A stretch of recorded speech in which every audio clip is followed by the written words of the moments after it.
कहानी की शुरुआत होती है एक ऐसी दुनिया में जहाँ बहुत से लोगों के पास जादुई शक्तियाँ होती हैं। हम नौरी नाम की एक लड़की को देखते हैं जो बचपन से खुद को बाकी बच्चों से अलग समझती थी, पर एक दिन कुछ अजीब हुआ और उसकी जिंदगी बदल गई। जब वो 7 साल की थी तो वो अपने कमरे की खिड़की से अपने पड़ोसियों को देख रही थी और तभी उसकी नजर गार्डन में खड़ी एक बिल्ली पर पड़ी। उसी पल अचानक उसकी मूछें उगने लगी और उसने हूबहू उस बिल्ली जैसा रूप ले लिया। तभी उसके पिता कमरे में आए और अचानक नौरी की पीठ में पंख निकल आए और आखिरकार नौरी को अपनी खासियत मिल गई। इस घटना के 6 साल बाद अब नौरी अपनी बेस्ट फ्रेंड के साथ सेज एकेडमी में जाने वाली थी, जो कि देश का सबसे मशहूर जादुई स्कूल था। नौरी की बेस्ट फ्रेंड रायना में आग को काबू करने का हुनर था। उसमें काबिलियत बहुत थी, बस उसको खुद पे यकीन नहीं था, जिस वजह से वो अक्सर पीछे रह जाती। लेकिन नौरी हर वक्त उसे एहसास दिलाती कि वो जो चाहे वो कर सकती है। खैर, नौरी भी अपनी शक्तियों पर काबू नहीं रख पाती थी। असल में जब भी वो किसी जानवर का रूप लेती तो अक्सर 2-3 जानवरों को मिलाकर हाइब्रिड बना देती। खैर, कुछ हफ्तों बाद नौरी और रायना बाकी बच्चों के साथ सेज एकेडमी तक जाने वाली बस लेने स्टॉप पर पहुंच गई। लेकिन तभी एक अजीब सा आदमी पेड़ के पीछे से बाहर आया और उसने कहा कि वो सभी बच्चों को उनके नए जादुई स्कूल में ले जाने आया है। फिर सभी बच्चों ने अपने माँ बाप को अलविदा कहा और उस आदमी के पीछे जंगल में घुस गए। कुछ देर चलने के बाद उन्हें एक पोर्टल मिला जो सीधा उन्हें सेज एकेडमी तक ले गया। सबसे पहले बड उस पोर्टल में गया और जल्द ही नौरी और रायना के साथ बाकी बच्चे भी पोर्टल में घुस गए। वहाँ पहुँचते ही उन्हें एहसास हुआ कि स्कूल में उनके फोन काम नहीं कर रहे। जल्द ही स्कूल की प्रिंसिपल लिंडा उनके सामने आई और उसने कहा कि सभी बच्चों को उनकी काबिलियत के हिसाब से 5 कैटेगरीज में बांटा जाएगा। पहला ग्रुप था फजीज, जिनमें उन बच्चों को भेजा जाएगा जो जानवरों के साथ बातचीत कर सकते हैं। अगला ग्रुप था फ्लिकर्स, जो अपने हाथों से किसी भी चीज को खींच सकते हैं। इसके बाद द फ्लेयर्स, जो कि आग की शक्ति को काबू कर सकते हैं। चौथा ग्रुप था फ्लायर्स, जो हवा में उड़ सकते हैं। और 5वां ग्रुप था फजर्स, जो किसी भी जानवर का रूप लेने की काबिलियत रखते हैं। अब क्लासेस शुरू होने से पहले सभी बच्चों को एक टेस्ट देना होगा, जिसमें प्रोफेसर्स उनकी शक्तियों को जांच कर उन्हें ग्रुप्स में बांटेंगे। सबसे पहली बारी थी फ्लेयर्स की, जिन्हें 2 मीटर दूर रखी एक मोमबत्ती को जलाने का टास्क दिया गया था।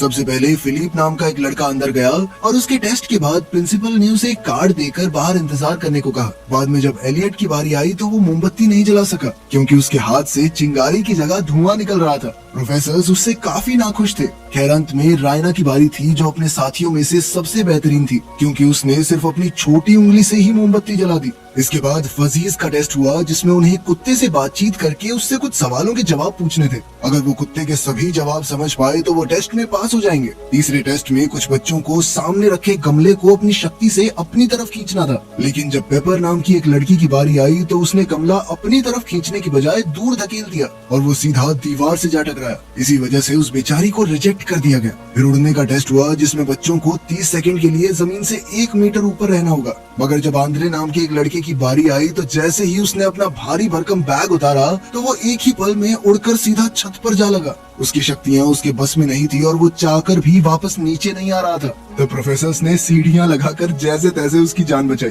आखिरकार अब नौरी की ग्रुप की बारी थी और इस टेस्ट में उन्हें सामने रखी एक बिल्ली को देखकर 6 सेकंड के लिए हूबहू उसके जैसा रूप लेना है। मगर जब नौरी की बारी आई तो उसने अपना रूप बदला तो 2 सेकंड में ही उसकी पीठ में पंख निकल आए, जिसे देखकर सभी प्रोफेसर्स हैरान रह गए। असल में नौरी दोबारा से अपनी शक्ति पर काबू खो चुकी थी। खैर, टेस्ट के बाद उसे भी बाकी बच्चों की तरह एक कार्ड मिला। आखिरकार सबके टेस्ट पूरे होने के बाद सभी बच्चे एक मैदान में इकट्ठे हुए, जहां उन्हें अपने कार्ड्स खोलने थे ताकि उन्हें पता चले कि वो किस ग्रुप का हिस्सा होंगे।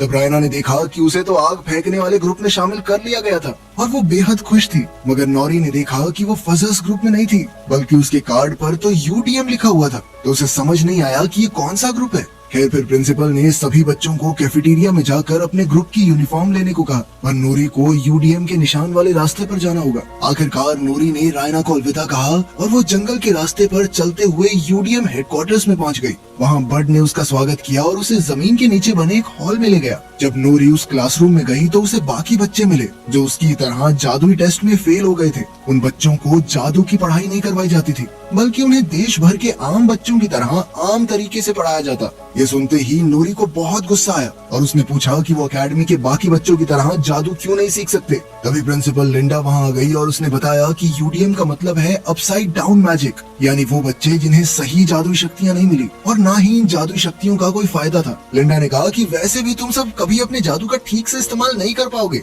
इसलिए सही यही होगा कि वो तब तक यहाँ आम बच्चों की तरह रहें जब तक वो अपना जादू भूल ही ना जाएं। इसके बाद वो वापस असली दुनिया में जाकर आम बच्चों के साथ पढ़ सकते हैं। फिर उसने बताया कि साल 1939 में रेजिनाल्ड रॉबर्ट्स नाम के एक बच्चे की वजह से स्कूल में ये रूल बनाया गया। वो लड़का शैडो मैजिक यानी काले जादू का शिकार हो गया था। शैडो मैजिक ऐसा जादू था जो सिर्फ दूसरों को नुकसान पहुंचाने के लिए किया जाता था। तब उस लड़के के जादू का मुकाबला करने के लिए प्रोफेसर्स और बच्चों ने मिलकर उसे एक खुफिया किताब में कैद कर दिया। ये शैडो मैजिक बिना किसी इंसान के शरीर में घुसे काम नहीं करता। तब लिंडा ने खुलासा किया कि शैडो मैजिक हमेशा यूडीएम के बच्चों को ही अपना शिकार बनाता है, इसीलिए उन सबको बाकियों से अलग रखा जा रहा है और उन्हें जादू इस्तेमाल करने की इजाजत भी इसीलिए नहीं थी ताकि वो अपनी शक्तियां भूल जाएं और ये खतरा टले। खैर उसी दिन चुने गए बच्चों को अपने ग्रुप की क्लासेस में भेज दिया गया। तब रायना को पता चला कि कुछ ही हफ्तों में एनुअल फाउंडर्स डे का फंक्शन होने वाला है। इस प्रोग्राम में 5 नए बच्चों को पूरी एकेडमी के सामने अपना जादू दिखाने का मौका मिलेगा। इसके लिए हर प्रोफेसर अपने ग्रुप में से 2 सबसे बेहतरीन बच्चों को चुनेगा और उनके बीच होने वाले मुकाबले में जो जीतेगा उसे ही फंक्शन में जादू करने का मौका मिलेगा। इसके बाद फ्लेयर्स की प्रोफेसर एर्गॉन ने अपनी पहली क्लास ली, जिसमें उसने रायना को अपनी शक्तियों की मदद से कॉर्न को पॉपकॉर्न में बदलने को कहा। हालांकि रायना काफी घबराई हुई थी, पर फिर भी वो टास्क को अच्छे से पूरा कर रही थी। लेकिन तभी फिलिप उसके जादू का मजाक उड़ाने लगा, जिससे वो थोड़ा नर्वस हो गई और अचानक सभी पॉपकॉर्न जल गए। ये देखने के बाद आर्गॉन ने रायना को खूब डांटा। तब हम देखते हैं कि 2nd ग्रेड की लड़की चंद्रा कमरे से बाहर खड़ी ये सब देखकर मुस्कुरा रही थी। खैर फिर अगली सुबह बड अपने स्टूडेंट्स को गार्डन में ले गया और उसने कहा कि आज उनके लिए एक सरप्राइज है। जब उसने शेड का दरवाजा खोला तो नूरी को कुछ झाड़ू दिखाई दी और वो बेहद खुश हो गई, क्योंकि उसे लगा कि वो झाड़ू पर बैठकर उड़ना सीखेंगे। मगर जब उसने उड़ने की कोशिश की तो वो जमीन पर आ गिरी। तब हमें पता चला कि ये सिर्फ मामूली झाड़ू है। असल में उन्हें ये झाड़ू लेकर स्कूल का गार्डन साफ करना था। अब नूरी झाड़ू लेकर उस इलाके में पहुंच गई जहां बाकी बच्चों की क्लास चल रही थी। उसने देखा कि प्रोफेसर हान बच्चों को एक खास तरह की बिल्ली का रूप लेना सिखा रही थी। जल्द ही नूरी ने सुना कि आने वाले एनुअल फाउंडर्स डे पर किसी एक बच्चे को सबके सामने अपनी काबिलियत दिखाने का मौका मिलेगा। ये सुनते ही नूरी के दिमाग की बत्ती जली और उसने अपनी जादू की प्रैक्टिस करने का फैसला किया ताकि वो सबको अपना जादू दिखाकर खुश कर सके और फिर लिंडा उसे बाकी बच्चों के साथ जादू सीखने की इजाजत दे दे। इसके बाद नूरी कोई बहाना करके क्लास के पास जा पहुंची और बिल्ली को अपने हाथ में लेकर उसे बेहद बारीकी से देखा। अब उसने बिल्ली के सभी हाव भाव याद कर लिए ताकि वो पूरे स्कूल के सामने हूबहू इसी बिल्ली का रूप ले सके। मगर तभी अचानक एक बार फिर उसने अपनी शक्तियों पर काबू खो दिया और वो एक अजीबोगरीब जानवर में बदल गया। प्रोफेसर हान ने तुरंत बड को बुलाकर नूरी को काबू करने को कहा, वरना अगर प्रिंसिपल को इस बात की खबर मिली तो बहुत बुरा होगा। खैर बाद में लंच टाइम के दौरान जब सभी बच्चे कैफेटेरिया में थे तो नूरी ने अपने साथियों को बताया कि उसने उस बिल्ली की हर बारीकी की तस्वीर बना ली है और अब बस उसे अपना शरीर बदलने की प्रैक्टिस करनी होगी। उधर रायना ने जब नौरी को देखा तो वो नौरी से मिलने गई, लेकिन मिस आगन ने उसे रास्ते में ही रोक लिया क्योंकि एक ग्रुप के बच्चे दूसरे ग्रुप के बच्चों से घुल मिल नहीं सकते थे। फिर अगली क्लास में फिलिप ने अपनी शक्तियों से पॉपकॉर्न बना दिए तो प्रोफेसर बहुत खुश हुई और उन्होंने फिलिप को क्लास के सबसे बेहतरीन बच्चे के तौर पर चुन लिया। बाद में रायना कॉरिडोर से दूसरी क्लास में जा रही थी तो अचानक चंद्रा उसके पास आई और उसकी जादुई शक्तियों की काफी तारीफ की। जाने से पहले चंद्रा ने उससे कहा कि अगर तुम अपनी शक्तियों को और बेहतर करना चाहती हो तो मैं तुम्हारी मदद कर सकती हूँ। बाद में हम देखते हैं कि रायना अपनी क्लास की सबसे बेहतरीन जादूगरनी बनने के लिए रात में भी लाइब्रेरी में बैठकर पढ़ाई कर रही थी। जब वो एक किताब वापस रखने गई तो अचानक एक काले रंग की किताब अपने आप शेल्फ से नीचे गिर गई। रायना ने पास जाकर किताब को उठाया तो पता चला कि ये शैडो मैजिक की किताब थी। जैसे ही रायना ने वो किताब खोली तो अचानक सारी लाइट्स बंद हो गई और उसे एहसास हुआ कि उससे बहुत बड़ी गलती हो गई है। उसने तुरंत किताब को वापस रख दिया और अपना सामान लेकर अपने कमरे में वापस जाने लगी, पर जल्द ही उसने देखा कि ये किताब उसका पीछा करने लगी थी। वहीं दूसरी ओर नूरी अपने हॉस्टल में अपने बाकी साथियों के साथ बिल्ली का रूप लेने की प्रैक्टिस कर रही थी, मगर बहुत कोशिश करने के बावजूद वो 3 सेकंड के बाद कई सारे जानवरों में बदल जाती। फिर अगले दिन रायना ने खिड़की से नौरी को अपने नए दोस्तों के साथ देखा तो वो थोड़ी दुखी हो गई क्योंकि उसे लगा कि अब नौरी उसे भूल चुकी है। तभी अचानक शैडो मैजिक की वो किताब खुद ब खुद उसके बेड पर आ गई और उसके पन्ने अपने आप पलटने लगे। वो एक चैप्टर पर आकर रुके जिसमें अपने अंदर छुपी शक्तियों को उजागर करने की टेक्निक सिखाई गई थी। जब रायना ने ये चैप्टर पढ़ना शुरू किया तो अचानक उसके चारों तरफ एक काला बादल मंडराने लगा और तुरंत उसके शरीर में घुस गया। फिर कुछ घंटों बाद सभी नए बच्चे एक हॉल में इकट्ठा हुए। वो सब हर क्लास के 2 सबसे बेहतरीन बच्चों के बीच होने वाले मुकाबले को देखने आए थे। सबसे पहले फ्लेयर्स की बारी थी जिसमें फिलिप और रायना आमने सामने थे। फिलिप को यकीन था कि वो बड़ी आसानी से मुकाबला जीत जाएगा, मगर रायना ने समय से पहले ही कौन से पॉपकॉर्न बना दिए। फिर प्रोफेसर आर्गन ने पॉपकॉर्न खाए तो वो बेहद खुश हुई क्योंकि वो एकदम परफेक्ट थे। आखिरकार रायना को फ्लेयर्स की तरफ से एनुअल फाउंडर्स डे पर अपना जादू दिखाने के लिए चुन लिया गया। उसी पल नोरी भी वहां आ पहुंची और उसने कहा कि वो अपना जादू ठीक करने के लिए कई दिन से प्रैक्टिस कर रही है। उसने अपनी काबिलियत दिखाने के लिए एक आखिरी मौका मांगा और तभी एक बिल्ली का रूप ले लिया। इधर प्रोफेसर हान उसका समय नोट कर रही थी और 4 सेकंड के बाद ही नोरी की पीठ से फिर से पंख निकल आए और वो अपनी शक्तियों पर काबू खो बैठी। वो बेहद घबरा गई और इसीलिए लगातार अजीबोगरीब जानवरों में बदल रही थी। तब रायना ने अपनी दोस्त को शांत करने की कोशिश की और शैडो मैजिक वाली वो किताब पढ़ने के बाद अब रायना की शक्तियाँ कई गुना बढ़ चुकी थी और वो भी अपनी आग पर काबू न पा सकी, जिस वजह से एक बहुत बड़ा आग का गोला बना जिसमें नोरी की बलि चढ़ने ही वाली थी कि तभी वो अपने असली रूप में आ गई। रायना ने तुरंत उससे माफी मांगी और बड ने नोरी को सहारा दिया।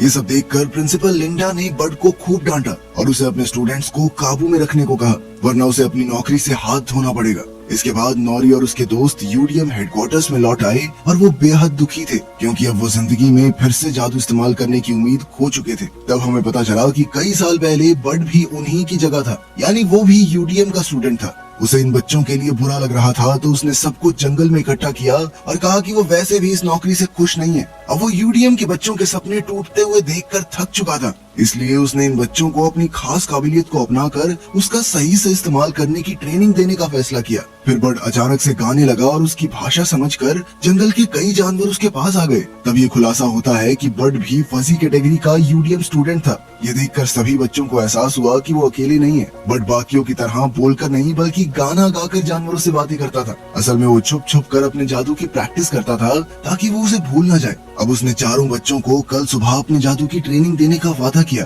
बाद में जब वो वापस लौट रहे थे तो नोरी आज की गड़बड़ के बारे में सोच रही थी, तो उसे एहसास हुआ कि रायना के जादू में कुछ तो गड़बड़ी जरूर है और इसकी असली वजह पता लगाने के लिए उसने रायना से मिलने का फैसला किया। उधर रायना जब अपने कमरे में पहुंची तो चंद्रा वहां शैडो मैजिक की किताब लिए खड़ी थी। चंद्रा ने कहा कि इसी किताब की मदद से आज उसकी शक्तियां इतनी बढ़ गई थी। रायना को एहसास हुआ कि इस किताब की वजह से आज उसकी बेस्ट फ्रेंड नोरी की जान जाने ही वाली थी और उसने गुस्से में आकर चंद्रा को कमरे से बाहर निकलने को कहा। लेकिन चंद्रा के जाने के बाद वो किताब अपने आप जादू से उसके कमरे में आ गई। रायना ने गुस्से में दरवाजा खोला तो वहीं नोरी खड़ी थी और रायना ने उसी पल उसे गले लगा लिया। लेकिन अब शैडो मैनुअल का सच नोरी के सामने न आ जाए, इसलिए रायना को उसे कमरे से निकालना पड़ा। खैर अगली सुबह बड अपने वादे मुताबिक अपनी टीम को ट्रेनिंग देने लगा। सबसे पहले उसने आंद्रे की कमर पर पाइप बांधकर उसे कहा कि एक ही लेवल पर खुद को रोकने की कोशिश करे। फिर आंद्रे ने अपनी पीठ से बैग उतार दिया और ऊपर उड़ने लगा, लेकिन अब भी वो अपनी मर्जी से नीचे नहीं आ पा रहा था। लेकिन जैसे जैसे ट्रेनिंग आगे बढ़ी तो धीरे धीरे बच्चे अपनी अलग अलग खासियत को अपनाने लगे।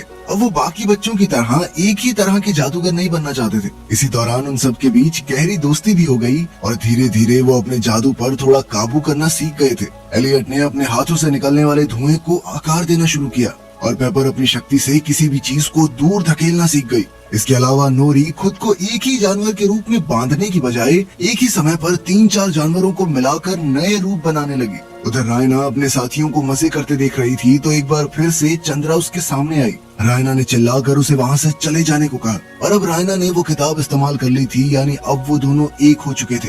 इधर बाकी सब ने रायना से पूछा कि वो किससे बातें कर रही है। तब ये खुलासा होता है कि सिर्फ रायना ही चंद्रा को देख सकती है। अब रायना तुरंत अपने कमरे की ओर भागी पर चंद्रा फिर से उसे परेशान करने लगी। वो जानती थी कि रायना को अपने अंदर छुपी शक्तियों का कोई अंदाजा नहीं है। चंद्रा ने उससे कहा कि तुम्हारा जादू यहाँ मौजूद किसी भी बच्चे से बहुत ज्यादा ताकतवर है। आखिरकार रायना के मन में अपने अंदर बैठे डर को हटाकर अपनी असली शक्तियों को हासिल करने की इच्छा पैदा हुई और उसने चंद्रा की बातों में आकर खुद को शैडो मैजिक के हवाले कर दिया। कुछ ही पलों में नोरी वहां आई तो उसे पता चला कि रायना पर किसी बुरी शक्ति का साया है, यानी शैडो मैजिक की ताकत सिर्फ यूडीएम के बच्चों को निशाना नहीं बनाती। खैर अब रायना ने काली शक्तियों की चपेट में आकर एक वैशी आवाज में कहा, जल्द ही पूरा स्कूल तबाह हो जाएगा, इसलिए अगर नोरी को अपनी जान प्यारी है तो उसे भाग जाना चाहिए। नोरी तुरंत भागकर प्रोफेसर बड के पास गई और उन्हें सब कुछ बता दिया। तब नोरी के साथियों ने ये सच प्रिंसिपल को बताने का फैसला किया, लेकिन बड ने कहा कि लिंडा इस बात पर कभी यकीन नहीं करेगी, इसलिए उसने बच्चों को अगले दिन तक इंतजार करने को कहा।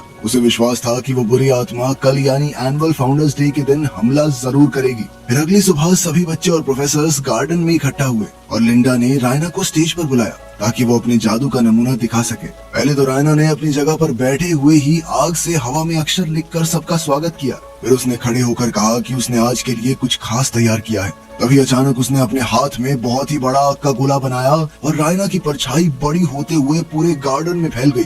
फिर उसके अंदर से एक डरावनी आवाज आई जिसने कहा कि वो इतने सालों के इंतजार के बाद लौट आया है। ये सुनते ही प्रोफेसर समझ गए कि ये वही आत्मा है जिसने कई साल पहले रेजिनल को वश में किया था। तब सबको एहसास हुआ कि शैडो मैजिक सिर्फ यूडीएम के बच्चों को अपना शिकार नहीं बनाता। अब इस राक्षस को सब कुछ तबाह करने से रोकने के लिए प्रोफेसर आर्गन और उसके स्टूडेंट्स ने मिलकर एक विशाल आग के गोले से उस पर हमला किया, लेकिन उस राक्षस को कोई फर्क नहीं पड़ा। इसके बाद प्रिंसिपल के कहने पर फजीज ने जानवरों को बुलाया ताकि वो इस राक्षस का मुकाबला कर सके, मगर वो भी उससे डरकर भाग गए। इसके बाद शेप शिफ्टर्स ने अपना रूप बदला ताकि वो राक्षस पर हमला कर सकें, लेकिन उन्होंने ऐसे जानवरों का रूप लिया था जो उसका कुछ भी नहीं बिगाड़ सकते थे। अब सभी बच्चों की उम्मीद बिल्कुल खत्म हो चुकी थी और अंत में यूडीएम के बच्चे सामने आए। पेपर ने अपने हाथों से जबरदस्त जोर लगाया जिससे राक्षस पीछे खिसकने लगा। फिर एलियट ने धुएं की एक दीवार बनाई ताकि राक्षस कुछ देख न सके। उधर आंद्रे हवा में उड़ गया ताकि वो राक्षस का ध्यान भटका सके। और इसी दौरान नोरी ने एक भयंकर जानवर का रूप लिया जिससे वो राक्षस पर हमला करने वाली थी। आखिरकार लिंडा ने सभी बच्चों को अपनी शक्तियां मिलाकर एक साथ राक्षस पर धावा बोलने को कहा, लेकिन नोरी ने किसी को भी उसके करीब आने से मना कर दिया। वो जानती थी कि इस राक्षस के पीछे थी उसकी बेस्ट फ्रेंड रायना। अब उसने खुद अपनी जान खतरे में डाल दी ताकि रायना राक्षस पर काबू कर सके। राक्षस नोरी पर हमला करके उसका काम तमाम करने ही वाला था कि ऐन वक्त पर उसके अंदर से एक जबरदस्त आग के गोले का धमाका हुआ जिससे वो राक्षस वहीं भस्म हो गया। नोरी ने देखा कि आखिरकार रायना शैडो मैजिक से आजाद हो गई थी, जिसके बाद उसने चैन की सांस ली और रायना को गले लगा लिया। आखिरकार यूडीएम के बच्चों ने मिलकर सेज एकेडमी को तबाह होने से बचा लिया था और इसी दिन के बाद से यूडीएम प्रोग्राम को कैंसिल कर दिया गया। अब यूडीएम के बच्चे भी बाकियों के साथ मिलकर अपने खास जादू का इस्तेमाल करना सीखने लगे और इधर बड को भी एक फुल फ्लेज प्रोफेसर बना दिया गया जो कि अब बच्चों को अलग तरीकों से जानवरों से बात करना सिखाएगा। वीडियो पसंद आई तो लाइक कर देना, चैनल को सब्सक्राइब कर लेना। मिलते हैं अगली वीडियो में।